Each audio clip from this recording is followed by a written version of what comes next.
Če se s športom ne bi bavil, ne bi mogel marsikatere stvari narediti in brez športa si ne predstavljam več življenja, saj šport me je zasvojil.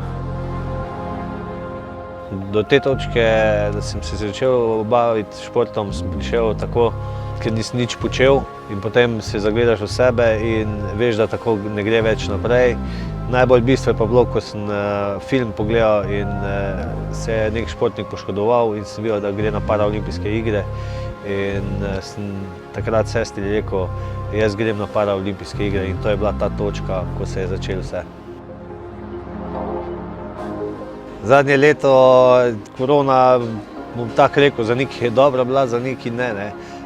Dobra je bila zato, ker imaš malo več mira, ni take gužve, bolj se lahko skoncentriraš na trening, življenje se malo upočasni, kar se mi tudi ne zdi tako slabo. Solzica je potočila se v Novi Zelandiji, ko sem bil drugi, ko te pripeljajo na podium in v bistvu se ne zavedaš, samo ko pogreva zastave gor, pa ti je kar cmok v grlu, imaš ornko. To ne moreš opisati, to ne moreš doživeti, to je tako rojstvo otroka skoraj. Prvič sploh, ko doživiš to, to je tak občutek, lebdiš, noro.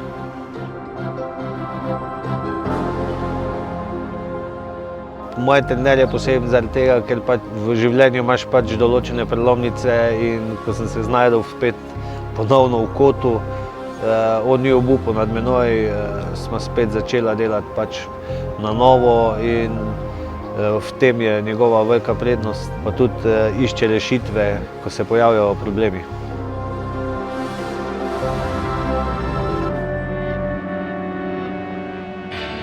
Prvo morajo se odločiti, kaj hočejo, ali rekreativno ali vrhunsko.